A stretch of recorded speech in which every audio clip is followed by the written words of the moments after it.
अब तेरा ही दिखेगा हुनर, होगी तेरी चर्चा, अब छपेगी खबर. क्या अब तेरा ही दिखेगा हुनर, होगी तेरी चर्चा, अब छपेगी खबर. Come on, yeah. Hello there. Welcome to this next episode of our creative talk series called Hunar Charcha. And today we have three very exciting people because it's the season of books. You may wonder, what do I mean by the season of books? Because, of course, book lovers, they read books all year round. But this season is about the buzz of books. And this buzz is created by literature festivals that are happening all across the country. And they're fashionably known as Lit Fest. They're called Lit Fest, and they become places where authors step out of their lonely existence of researching and writing, and they step out and they meet their readers, they meet their fans, they meet their fellow colleagues in the world of literature. So it's a very exciting time, and I'm very happy that in this episode of Hunar Charcha, I have three very exciting authors from very diverse backgrounds writing very different genre of books here, and they're out with their latest. Let me introduce you to them. We have best-selling author Satyarth Nayak with us. Most of our viewers would recall him as the author who wrote the book on Sri Devi, which was just his previous book. But his latest book is of a very different genre. It's on Indian mythology and is titled Mahagatha, 100 Tales from the Puranas. We also have former journalist, entertainment editor, Richa Lakhera, who's been a very popular face on television, but she's had a string of best-selling books, and she's out with her latest. This is in the genre of horror, touching a bit of the supernatural, but very grounded in its plot as well, very connected to the people. And this book is called Contamination. And Prakash Magdum with us. He's, of course, the former director of the NFAI. He's done a lot of work in research in films and archives, and that's what his next book, his latest book, in fact, is connected to. He's written a book very interesting, which is called Mahatma on Celluloid. Thanks so much, all of you, for being with us here. Let me make a start with you, Satyarth. Your latest book is very different from the one that you've written previously. And it's touching upon a new genre. In fact, all the books that you've written have all touched upon different genres. So tell us a bit about your latest. Hi, Saher. Yeah, wonderful to be here with other authors. Always a pleasure to meet authors. So this book is called Mahagatha, 100 Tales from the Puranas. It's mythology. And yes, you are right. This is my first time attempting mythology. But I've always grown up loving and admiring mythology. So I always knew that I would write a book on mytho one day. I just wanted an appropriate subject. And this is something that instantly attracted me, the Puranas.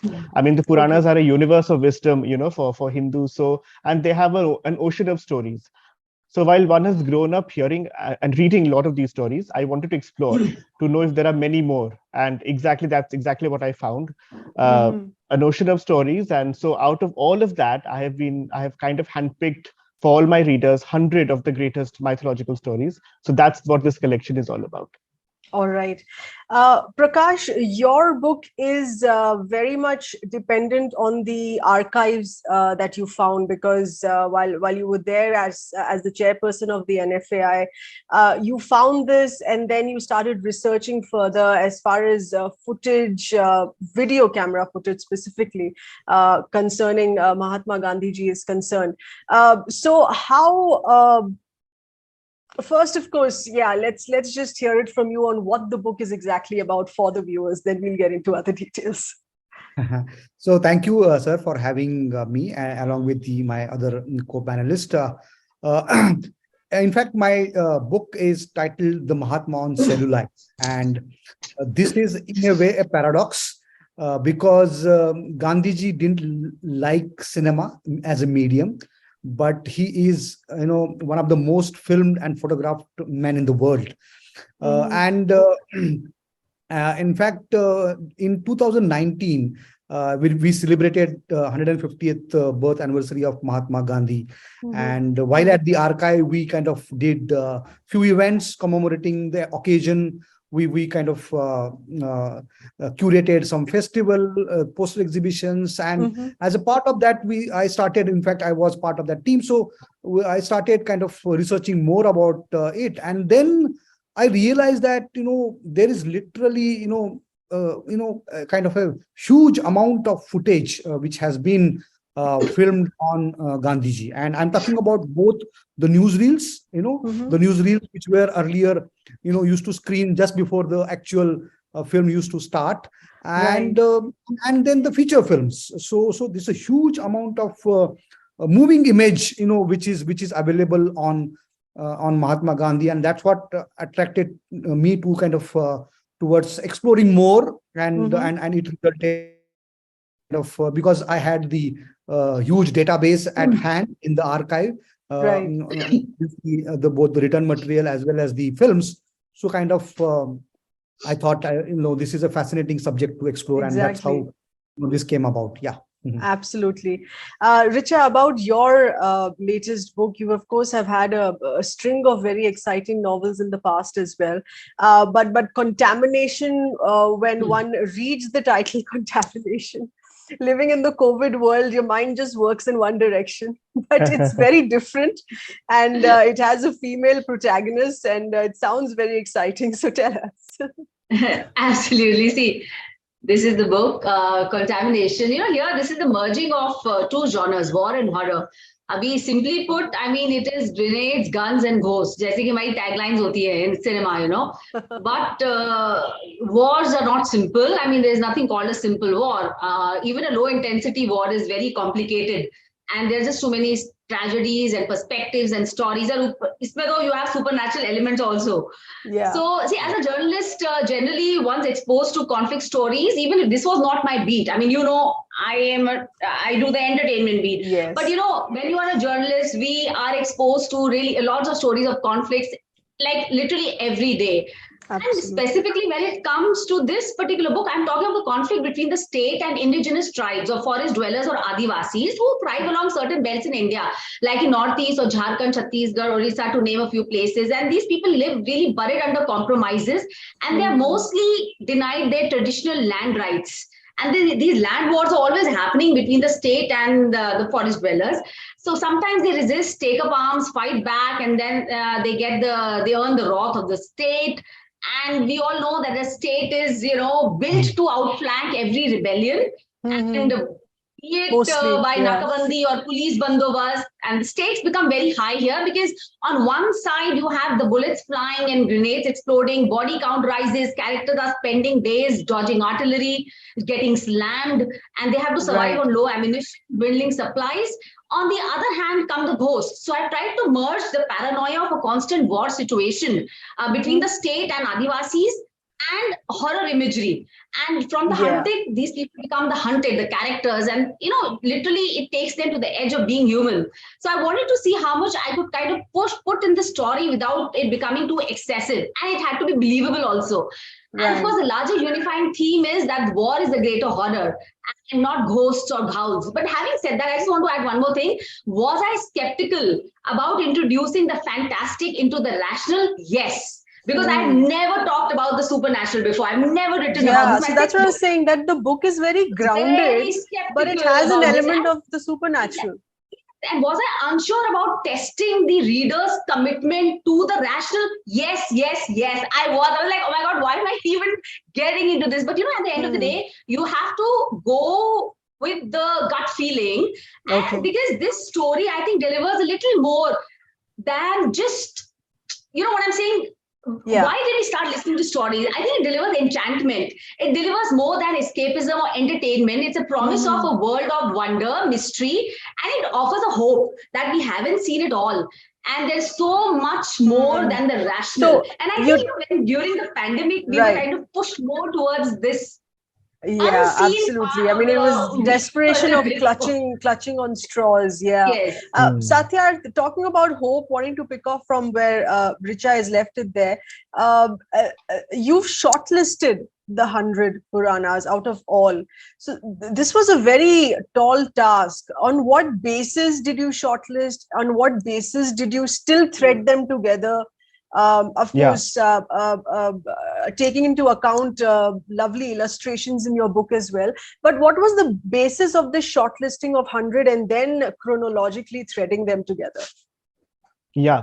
So yes, you're right. I mean, it took me 5 years to actually read all the Puranas because it's an extensive corpus of literature that exists.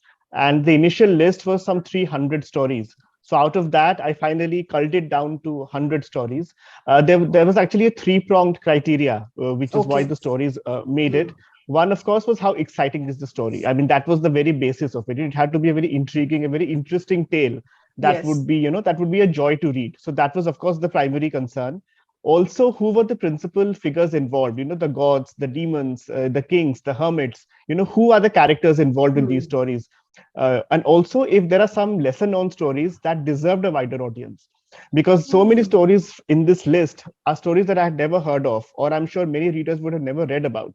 So to bring those stories into limelight, into the forefront. So the few that are popular, you've stepped away from them and tried to... No, I have not actually. No, because see, the idea was always to give you a collection of the 100 greatest tales, which means that, of course, there would be some which are popular, which are very well known.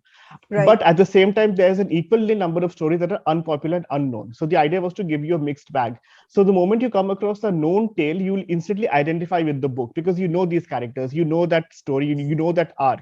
Right, and yet somewhere you will come across a story that is unknown, and then that will fascinate you. So that combination I thought would be very, very interesting. So that is what you'll get. And threading it chronologically was very important for me because, these stories, initially you think that these stories kind of exist in isolation. But that was not the case. If you read these stories, none of these stories are random events happening in the universe. Every story is connected to each other. Every story has a past and a future. Every story has a cause and effect, which is how the concept and of the connected Hindu to works. The contemporary world as well. A lot of it is definitely connected because a lot of the Puranas talk about stuff that is very relevant today, into our times.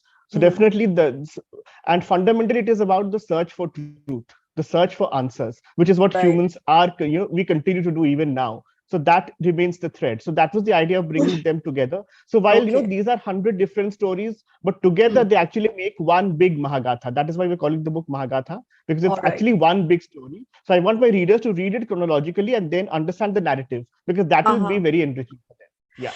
What Satyarth says on threading together the shortlisted 100 stories, Prakash, in your case as well, you have had to thread together available archive and to present it in a certain context. How did that happen? Well, my title is also called a cinematic biography of Gandhi. So that's a kind of a very different perspective because there are thousands of books, written on Gandhi, but I don't think he has been looked through a lens of cinema. And that's what I have kind of tried to do that. So amusingly, the growth and development, in fact, the initial progress of the Indian film industry starts in 1913, as you know, the first feature films, whereas the first footage which has been filmed on Gandhi is on 1912. And Gandhiji comes back from Africa in 1915, and he leads the freedom movement. And it's a parallel journey of Indian cinema as well. So that's a very kind of an interesting kind of journey together of both Gandhi and cinema. So that's what kind of I started with, so that initial era of newsreels. In fact, if you take into account the kind of footage which has been filmed on Gandhi, I would say that he was a major newsreel star. And I'm not talking about India alone, because I'm taking also the world context here. Just imagine, the development of the technology also has a context.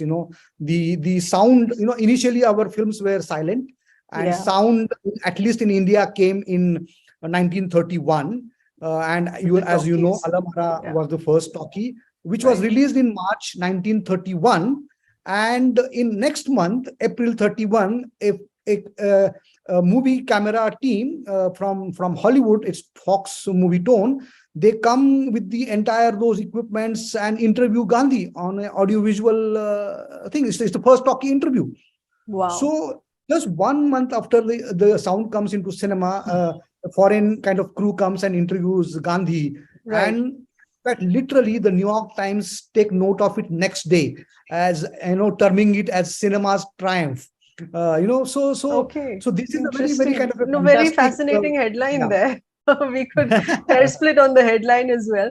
But Prakash, is it just about taking into account Gandhi himself on celluloid, so to say, on moving camera, on interviews, or is it also taking into account about multiple works of films of which he's been an inspiration for?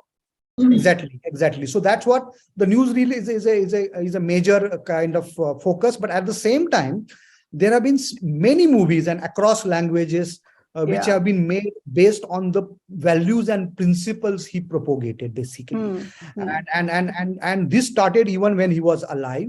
So the values which were dear to him.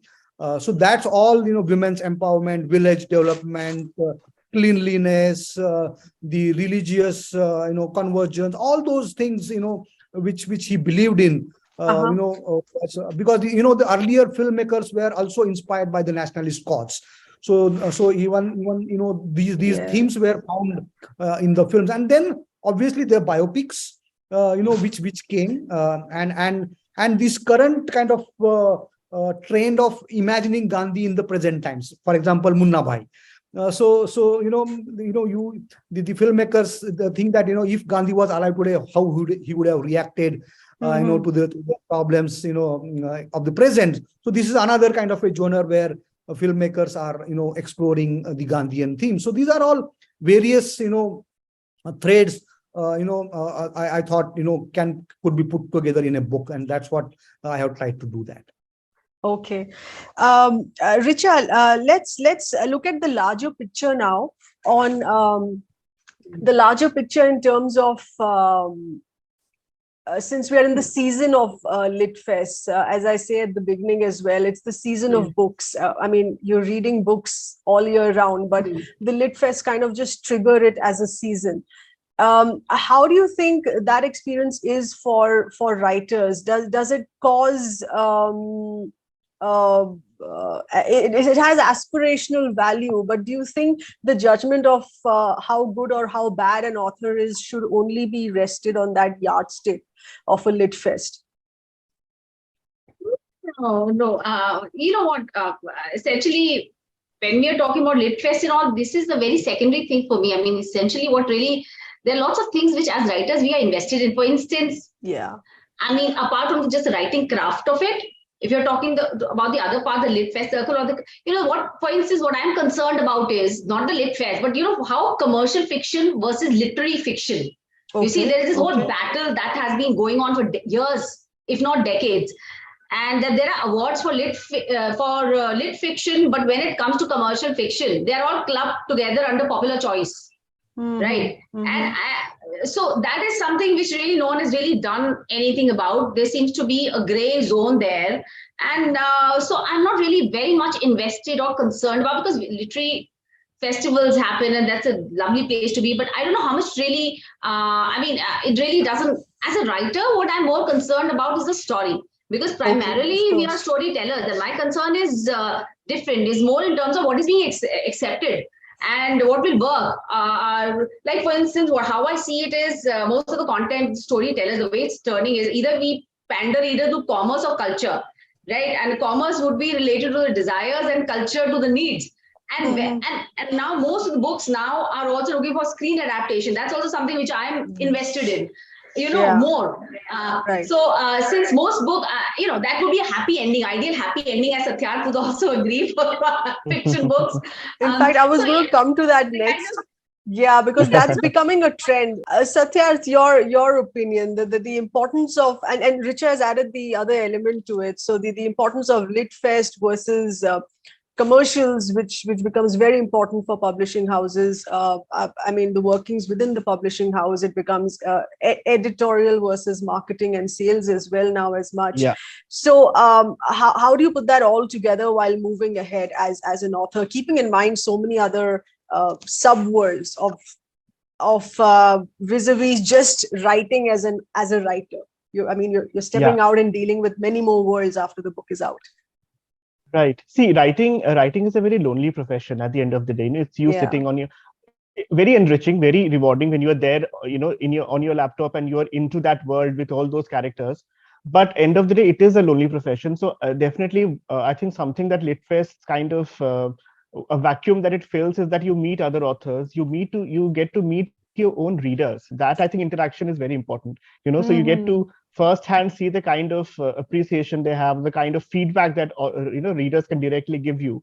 So definitely that's there. So that's that. I think that is what I enjoyed the most about Litfest. That actually you Okay. get to meet your public, you meet your target audience, and you get to you get that. That is always very exhilarating. But yes, of course, Litfest are a small part of your journey at the end of the day. Ultimately, like Hmm. she said, it is about writing, it is about creating content and putting it out there for readers to consume.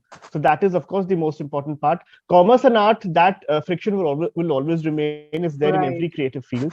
Right, and Right. like she said, yes, definitely, the kind of print space we have today, whether it's print or television, it's anyways very less for books and even lesser for commercial books. And Yeah. that is something even I have experienced a lot. My first two books were thrillers, and we did not get the kind of space that, say, a literary writing would get. And I remember telling one newspaper owner that, Agatha Christie that Hmm. he wrote only commercial fiction, and she was reviewed across the world. So how can you say no to a thriller? So I remember Right. we had a fight on that as well. So I get what she says, and that will remain. Thankfully, the readers have opened up. Commercial fiction today is a hugely read genre, Okay. compared to a lot of and let's also face that literary awards, literary writing also has a very niche audience, has a very niche market Yeah. compared to the Exactly. popular fiction. So that is Right. one compensation that I think we Richa will agree that we commercial thrillers would have. So Okay. I think that is what, yeah, that's how I would sum it Wonderful. up. Yeah. That's really insightful. Prakash, what would you like to add to this? Since you were first heavily into research, and then this book came in as a process, as a journey to that research. What would you like to add to this? Well, as you rightly said, I started researching, but there was always a guiding force. In fact, Nasrin Muni Kabir. She's a very widely respected researcher and author. Yes. She kind of gave me that confidence that there could be a book in this idea, and that's how Uh-huh. this came about. But compared to my esteemed panelists, this is my first work, so this is completely new to me. The entire the marketing and the sales and Litfest and all those things. So yes, I believe this is a kind of a great kind of a medium to reach out to the prospective readers, audience, Hmm. get to know their views. At the same time, I'm talking about particularly non-fiction, the way, Okay. because in recent years, non-fiction has really kind of Yeah. uh, come a long way Yes. in the way it has been received, and there is some serious work in terms of the research which is happening. So yes, I look forward to these occasions, these platforms, so that I can kind of get to engage with them. Yeah. For the last 1 year, more than 1 year, we've had a lot of, because my previous book was adapted. I mean, has been taken up, has been optioned for a film, and there have been queries for this book and very serious queries. But my main thing is that I've actually had people coming and asking me, and I'm a writer. They coming and asking Yeah. me, "Do you have a story? Why don't you write a story?" Or with Uttar Pradesh as a background. Why don't you write a story? I know, what do you want? This That's is the what you Mirzapur want. influence. How So they're this is also looking reverse. at Oh books. my God, this is Yes, it reverse. is reverse. Yeah, Why from it also OTT works. to writing. Absolutely. Yeah. And why don't you write? Do you think this is loosening up? And it's great that we're all thinking out of the Yeah. box, even as far as literature is concerned. Very quickly, if you could wrap it up in 2 minutes here, do you think these boundaries are loosening up? And coming from your experience, Satyarth, because you've written books as in the definition of writing a book, and you've written screenplay for OTT as well.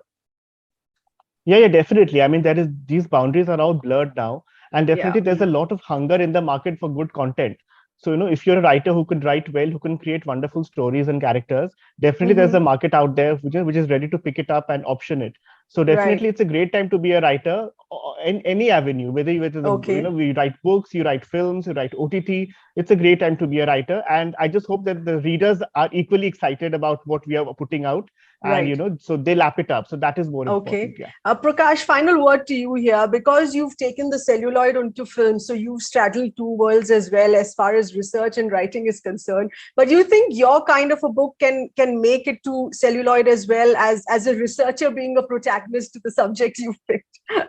Yeah, absolutely. In fact, my protagonist is a very unusual hero. He didn't have face or body for the screen, and despite that, he kind of he is one of the most film men in the world. So yes, I found it very, very interesting that and even today the young filmmakers are kind of trying to look for the stories in his little things, like his relationship with the sons, his sexuality. And he is also coming across through the prism of other contemporary leaders, and the biopics. So I think Gandhi as a subject, and that's what I end with in my book, is that Gandhi as a subject is going to be there for many years to come.